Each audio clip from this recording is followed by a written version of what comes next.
Good evening. I hope you've had a wonderful day today. Welcome to BVJ's Bedtime Stories. My name is Big Voice J, and this is a show where we get you ready for a great night's sleep with some old familiar stories that you haven't heard in a while. Links to every story can be found in the show notes at our website, bedtimewithbvj.com. Thank you so much for listening. Good night. Tonight's story, A Jury of Her Peers, by Susan Glaspell. When Martha Hale opened the storm door and got a cut of the north wind, she ran back for her big woolen scarf. As she hurriedly wound that round her head, her eye made a scandalized sweep of her kitchen. It was no ordinary thing that called her away. It was probably further from ordinary than anything that had ever happened in Dixon County. But what her eye took in was that her kitchen was in no shape for leaving. Her bread all ready for mixing, half the flour sifted and half unsifted.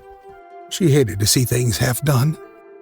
But she had been at that when the team from town stopped to get Mr. Hale. And then the sheriff came running in to say his wife wished Mrs. Hale would come too, adding with a grin, that he guessed she was getting scary and wanted another woman along. So she had dropped everything right where it was. "Martha," now came her husband's impatient voice, "don't keep folks waiting out here in the cold." She again opened the storm door, and this time joined the 3 men and the 1 woman waiting for her in the big 2-seated buggy. After she had the robes tucked around her, she took another look at the woman who had sat beside her on the back seat. She had met Mrs. Peters the year before at the county fair, and the thing she remembered about her was that she didn't seem like a sheriff's wife. She was small and thin and didn't have a strong voice.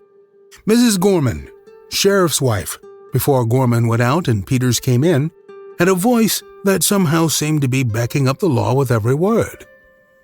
But if Mrs. Peters didn't look like a sheriff's wife, Peters made it up in looking like a sheriff. He was, to a dot, the kind of a man who could get himself elected sheriff, a heavy man with a big voice, who was particularly genial with the law-abiding, as if to make it plain that he knew the difference between criminals and non-criminals. And right there it came into Mrs. Hale's mind, with a stab, that this man who was so pleasant and lively with all of them was going to the rights now as a sheriff. "The country is not very pleasant this time of year," Mrs. Peters at last ventured, as if she felt they ought to be talking as well as the men. Mrs. Hale scarcely finished her reply, for they had gone up a little hill and could see the right place now, and seeing it did not make her feel like talking. It looked very lonesome this cold March morning. It had always been a lonesome-looking place. It was down in a hollow, and the poplar trees around it were lonesome-looking trees. The men were looking at it and talking about what had happened. The county attorney was bending to one side of the buggy, and kept looking steadily at the place as they drew up to it. "I'm glad you came with me," Mrs. Peters said nervously, as the 2 women were about to follow the men in through the kitchen door. Even after she had her foot on the doorstep, her hand on the knob, Martha Hale had a moment of feeling she could not cross that threshold. And the reason it seemed she couldn't cross it now was simply because she hadn't crossed it before. Time and time again it had been in her mind, "I ought to go over and see Minnie Foster." She still thought of her as Minnie Foster, though for 20 years she had been Mrs. Wright.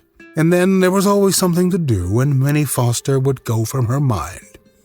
But now she could come. The men went over to the stove. The women stood close together by the door. Young Henderson, the county attorney, turned around and said, "Come up to the fire, ladies." Mrs. Peters took a step forward, then stopped. "I'm not cold," she said. And so the 2 women stood by the door, at first not even so much as looking around the kitchen. The men talked for a minute about what a good thing it was that the sheriff had sent his deputy out that morning to make a fire for them. And then Sheriff Peters stepped back from the stove, unbuttoned his outer coat, and leaned his hands on the kitchen table in a way that seemed to mark the beginning of official business. "Now, Mr. Hale," he said in a sort of semi-official voice, "before we move things about, You tell Mr. Henderson just what it was you saw when you came here yesterday morning." The county attorney was looking around the kitchen. "By the way," he said, "has anything been moved?" He turned to the sheriff. "Are things just as you left them yesterday?"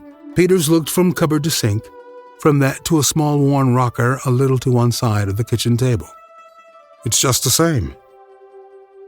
"Somebody should have been left here yesterday," said the county attorney. "Oh, yesterday," returned the sheriff, with a little gesture, as of yesterday having been more than he could bear to think of.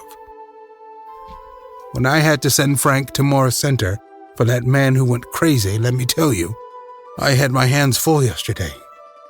I knew you could get back from Omaha by today, George, and as long as I went over everything here myself—" "Well, Mr. Hale," said the county attorney, in a way of letting what was past and gone go, "tell just what happened when you came here yesterday morning." Mrs. Hale, still leaning against the door, had that sinking feeling of the mother whose child is about to speak a piece. Louis often wandered along and got things mixed up in a story.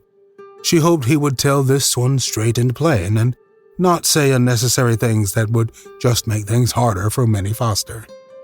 He didn't begin at once, and she noticed that he looked odd, as if standing in that kitchen and having to tell what he had seen there yesterday morning.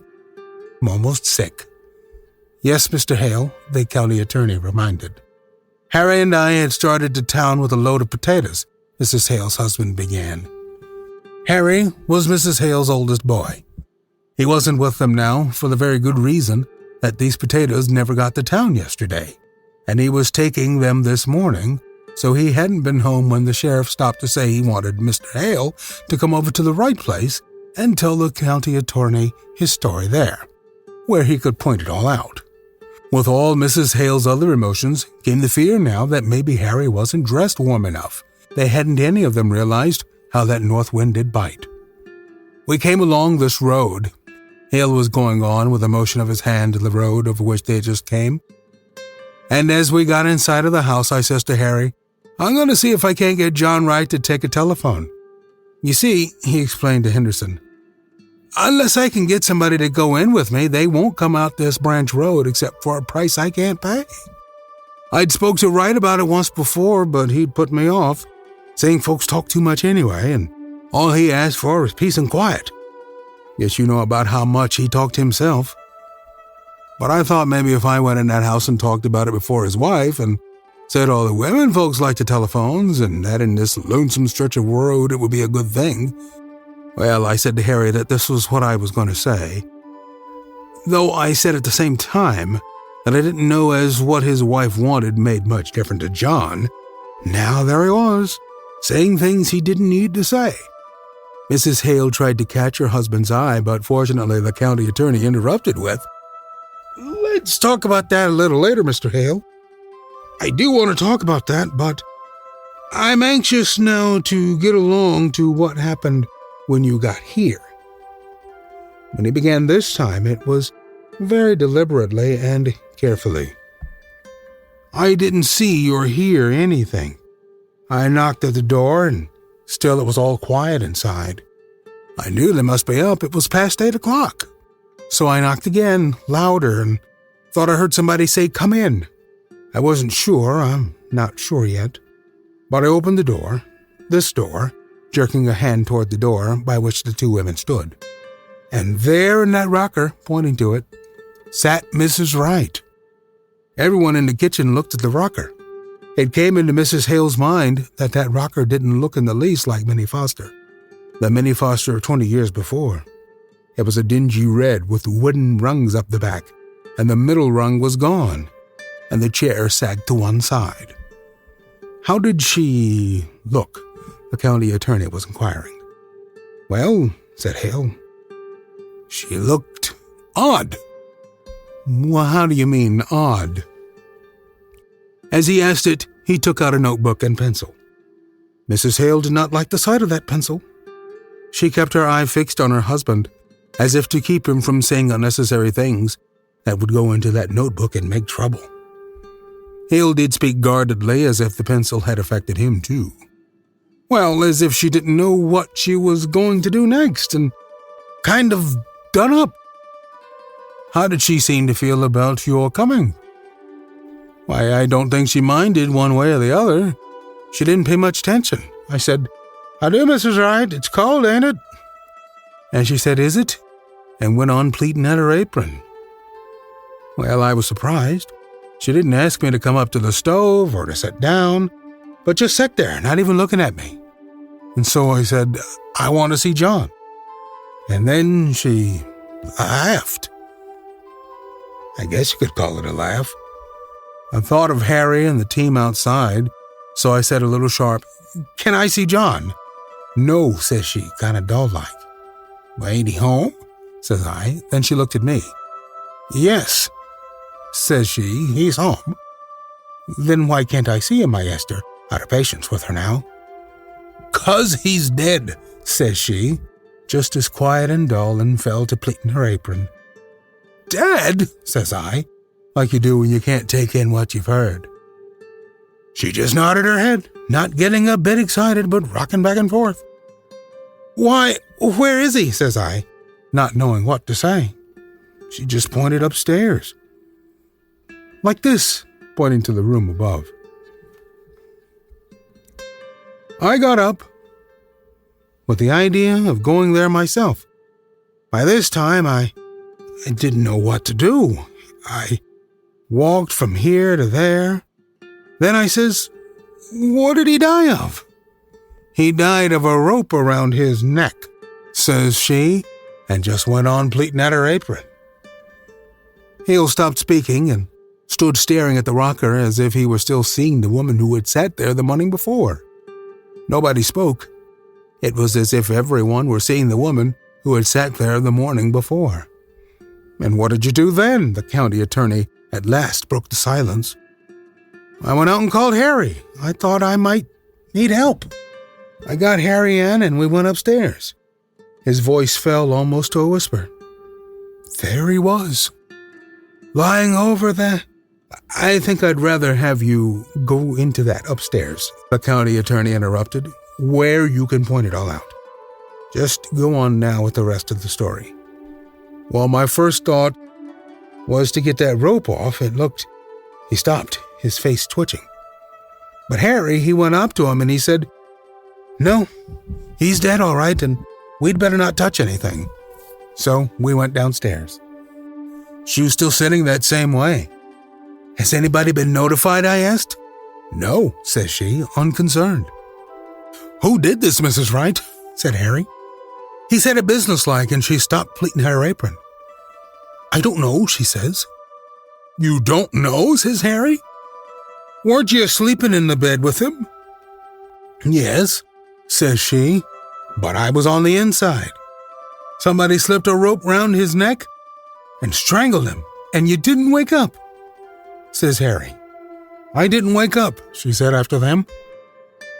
We may have looked as if we didn't see how that could be, for after a minute she said, "I sleep sound." Harry was going to ask her more questions, but I said, maybe that weren't our business. Maybe we ought to let her tell her story first to the coroner or the sheriff. So Harry went fast as he could over to High Road, the Rivers place, where there's a telephone. And what did she do when she knew you had gone for the coroner? The attorney got his pencil in his hand, all ready for writing. She moved from that chair to this one over here.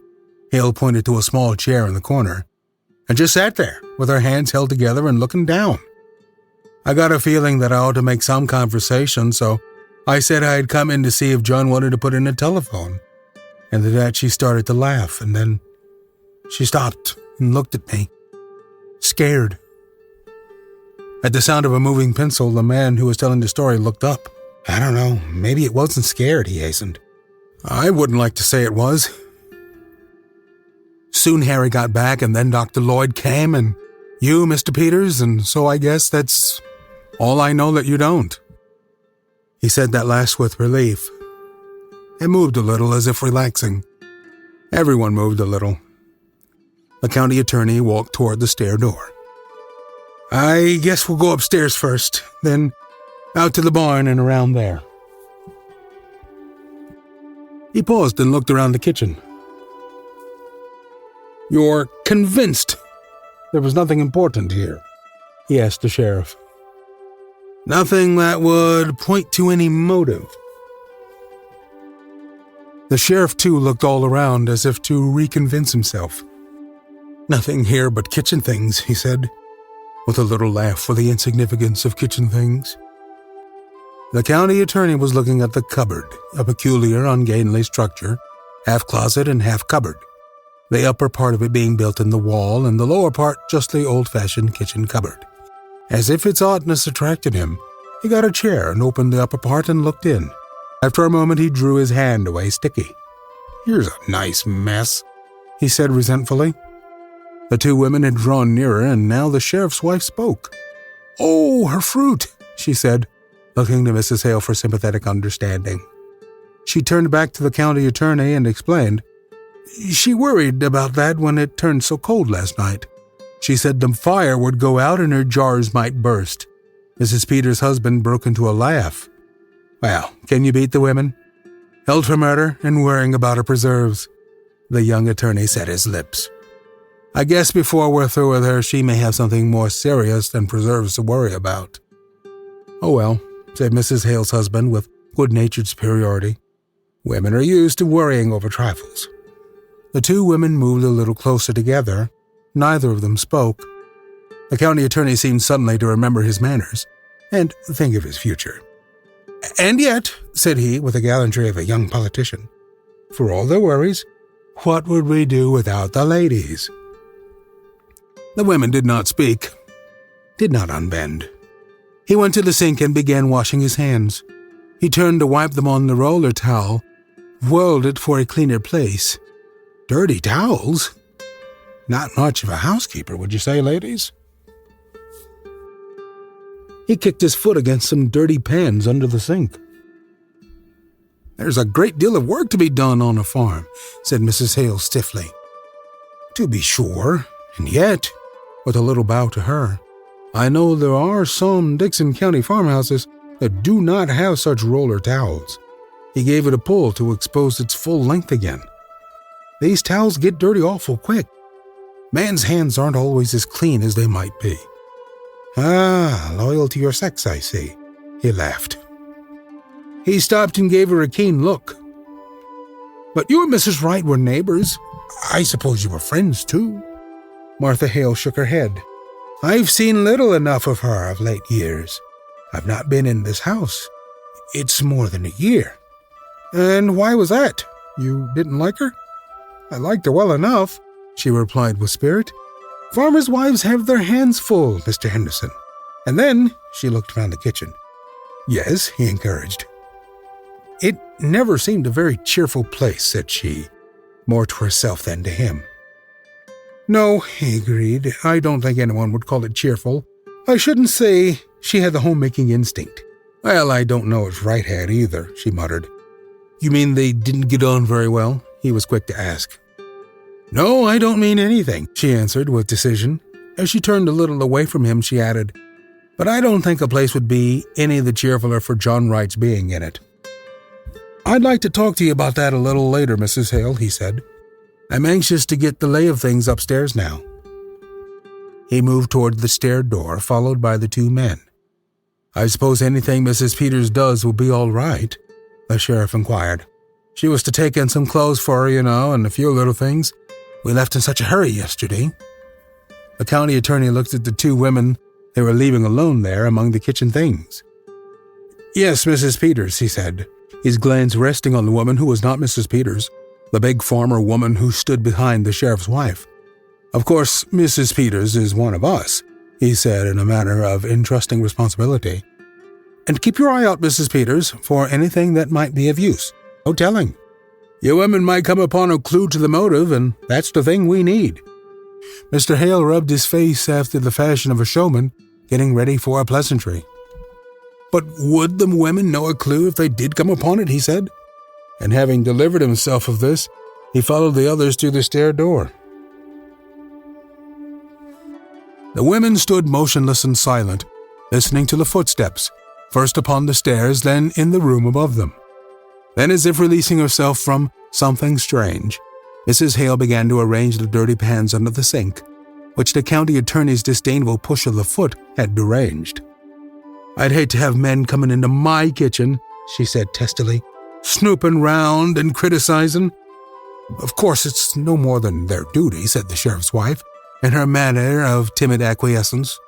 "Duty's all right," said Mrs. Hale stiffly, "but I guess that deputy sheriff that come out to make the fire might have got a little of this on." She gave the roller towel a pull. "Wish I'd thought of that sooner. Seems mean to talk about her for not having things slicked up when she had to come away in such a hurry." She looked around the kitchen. Certainly it was not slicked up. Her eye was held by a bucket of sugar on a low shelf. The cover was off the wooden bucket, and beside it was a paper bag, half full. Mrs. Hale moved toward it. "She was putting this in there," she said to herself slowly. She thought of the flour in her kitchen at home, half sifted, half not sifted. She had been interrupted and had left things half done. What had interrupted Minnie Foster? Why had that work been left half done? She made a move as if to finish it. Unfinished things always bothered her. And then she glanced around and saw that Mrs. Peters was watching her, and she didn't want Mrs. Peters to get that feeling she had got of work begun and then, for some reason, not finished. "It's a shame about her fruit," she said, and walked toward the cupboard that the county attorney had opened, and got on the chair, murmuring, "I wonder if it's all gone." It was a sorry enough looking sight, but "Here's one that's all right," she said at last. She held it toward the light. "Ooh, cherries, too," she looked again. "I declare I believe that's the only one." With a sigh, she got down from the chair, went to the sink, and wiped off the bottle. "She'll feel awful bad after all her hard work in the hot weather. I remember the afternoon I put up my cherries last summer." She set the bottle on the table and, with another sigh, started to sit down in the rocker. But she did not sit down. Something kept her from sitting down in that chair. She straightened, stepped back, and half turned away, stood looking at it. Seeing the woman who had sat there pleating at her apron, the thin voice of the sheriff's wife broke in upon her. "I must be getting those things from the front room closet." She opened the other door into the other room, started in, stepped back. "You coming with me, Mrs. Hale?" she asked nervously. "You could help me get them." They were soon back. The stark coldness of that shut-up room was not a thing to linger in. "My," said Mrs. Peters, dropping the things on the table and hurrying to the stove. Mrs. Hale stood examining the clothes the woman who was being detained in town had said she wanted. "Right was close," he exclaimed, holding up a shabby black skirt that bore the marks of much making over. "I think maybe that's why she kept so much to herself. I suppose she felt she couldn't do her part, and then you don't enjoy things when you feel shabby. She used to wear pretty clothes and be lively. When she was Minnie Foster, one of the town girls, singing in the choir. Oh, but that was 20 years ago." With the carefulness in which there was something tender, she folded the shabby clothes and piled them at one corner of the table. She looked up at Mrs. Peters, and there was something in the other woman's look that irritated her. "She don't care," she said to herself. "Much difference it makes to her whether Minnie Foster had pretty clothes when she was a girl." Then she looked again, and she wasn't so sure. In fact, she hadn't at any time been perfectly sure about Mrs. Peters. She had that shrinking manner, and yet her eyes looked as if they could see a long way into things. We'll return with the conclusion of our story on our next episode. I am always looking for new stories to read. You can email me, bigvoicej@gmail.com. Don't forget to leave us a review on iTunes. Thank you so much for listening. Good night. Diamond Club hopes you have enjoyed this program.